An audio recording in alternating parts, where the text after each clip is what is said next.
Thank you for your answer, Mr. Mayor, and I'm very glad that you're taking the safety and security of the President seriously. It's vital that this trip is successful because the President Trump is a good president. He's going to visit this country, and it's going to open up many opportunities for trade and increasing the relationship we have with him. But the concern that people have, Mr. Mayor, is that the words that you've said as Mayor, as the Police and Crime Commissioner, in actually talking about loud protests, could be seen by some to be encouraging protests which may be unruly to the President when he comes. Don't you think that you should have been a little bit more responsible in your use of words and not actually using your airtime to be saying, oh, in a jokey way, oh, there could be protests, there may well be loud protests, because that may be courting trouble during the President's visit? Can I just, Chair, the Assembly member rightly reminded politicians of the importance of the words they use. And so when a politician uses words like this, Tory and Labour politicians are busy blaming each other, but as usual are too politically correct to even consider mentioning the root causes of knife violence, a surge in migration of young people from parts of Somalia and Congo, with a culture where extreme violence is normal and on a completely different level to anything known before in the UK. That's an example of language being used in a way that I think is dangerous. And my point to you is this: is there any problem in this country that isn't the fault of immigration? Well, I mean, this is Mayor's question time, so I'm asking you the questions rather than you asking me the questions. And obviously you sit in a party that has got large problems with anti-Semitism, and you sit in a party that tolerates an MP who once retweeted that the victims of abuse in Rotherham should shut their mouths for the sake of diversity. So I think those are very, very dangerous words from people in your own party. So I wouldn't throw stones when you live in a greenhouse. But you the idea of being lectured about racism by UKIP representatives. You seem... I mean... But you seem to have, a certain personal animosity to President Trump, and you know he's coming to this country. He's coming on a visit to this country. I wonder why you single out one particular head of state for negative comments when we have other... Listen, please, members of the Assembly, UKIP has time to say whatever they wish without it being limited by you interrupting. We have other heads of state visiting this country this year. We had the head of state of Saudi Arabia visiting this country. You said nothing about Saudi Arabia's policies and culture in that visit. And you've said, when you were talking about President Trump, Londoners hold their liberal values of freedom of speech very dear. And you also mentioned, when you're grandstanding around the world, when you went to France, you said a woman should be allowed to wear whatever she likes. But in Saudi Arabia, that's not the case. When the Crown Prince of Saudi Arabia came to visit London, you missed an opportunity to stand up for women's rights and freedom of speech, particularly freedom of religious belief in Saudi Arabia, which is very restricted. Why do you keep mentioning President Trump, but you decided not to say anything about those issues in Saudi Arabia? What's the difference? Well, the difference is this: we have a special relationship with the USA. They're our best friends. We don't have the same special relationship with these other countries. And I think one of the responsibilities when you are a best friend is to stand shoulder to shoulder at times of adversity, but to call them out when they are wrong. I appreciate some people like to be sycophants all the time. I believe it's important, though, to call out your best friend when they're wrong. And I think it's out of order amplifying tweets of Britain First. I think it's out of order amplifying racist tweets that divide our communities, and you should be ashamed as UKIP representative to defend that behaviour. UKIP's time has expired, Mr Mayor. Assembly Member Boff. Mr Mayor, after Assembly Member Curtin's contribution, do you wish that President Trump had paid a few more people to shut up? Yes. Yes, that was quite funny. Is that it? And do you welcome the particular aspect of the council elections in London, which saw the complete, total decimation of UKIP? Well, when I used to be a lawyer, I'd say to clients the jury is nearly always right, and I think in the context of UKIP in London, the vote is always right. Okay, thank you very much. And the final question is from Assembly Member Twycross on glass ceiling. And I think, without wanting to prolong the previous question, I think we're all looking forward to having a feminist in the White House.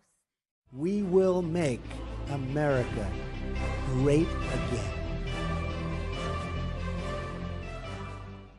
After several fatal terror attacks hit London last year, the mayor of that city, Sadiq Khan, who is a demagogue, tried to placate his critics by saying that overall London is the world's safest city. Watch. London is the safest global city in the world and one of the safest cities in the world, but we are a very safe city.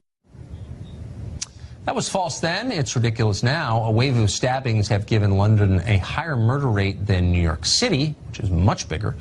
On Thursday, 6 teenagers were stabbed in London in 4 separate incidents over just 90 minutes. Why is this happening? Why is it accelerating? Katie Hopkins, a lifelong resident of the UK, columnist at The Rebel, author of Rude, joins us now with an explanation. Katie, what's going on in London? Doesn't it just make your skin crawl to hear that London mayor still trotting out? And just 2 days ago, the same lines, London is one of the safest cities. And if you go amongst London right now and talk to regular people in Britain, they wouldn't dream of taking their young people to London, because we now have a higher murder rate than New York. We have a major problem with black gangs in different areas of London, in different postcode, zip code regions. Black gangs, rival black gangs, are killing each other.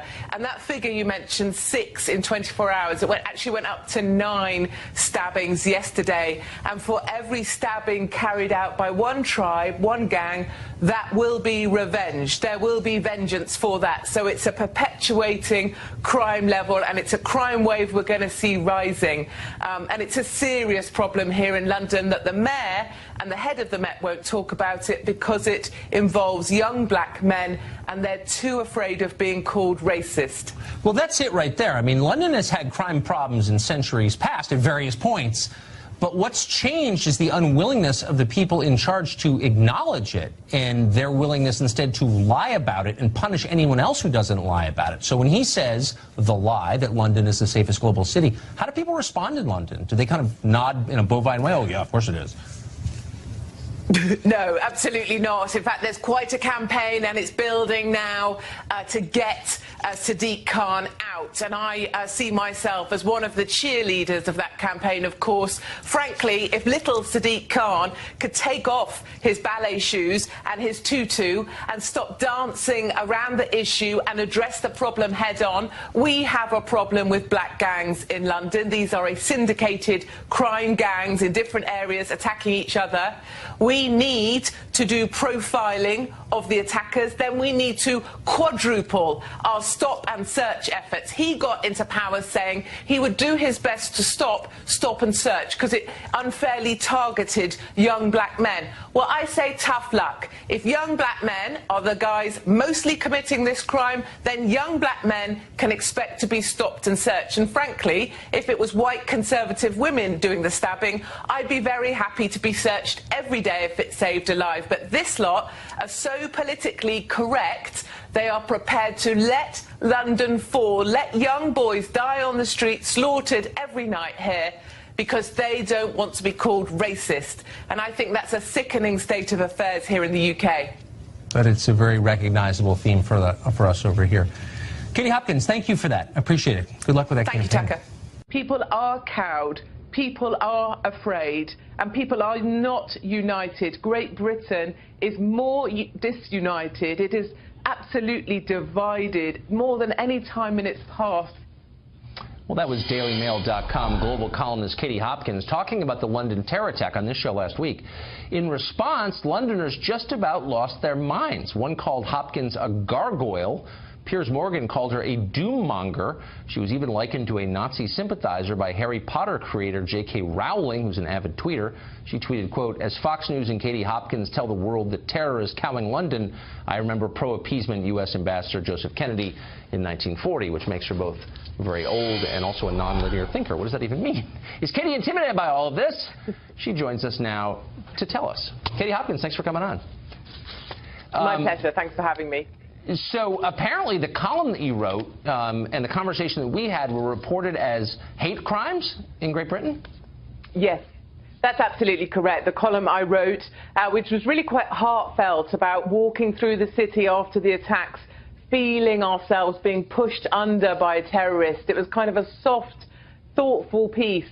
That's been reported repeatedly as a hate crime against this country, and Londoners have completely lost their mind about me speaking out, about me failing to stick to the song sheet that we've been issued, because I don't say we stand united, because I will not say we are not cowed, because I'm speaking out about the fact that I believe this was all about Islamic terror and it sits with the Muslim community.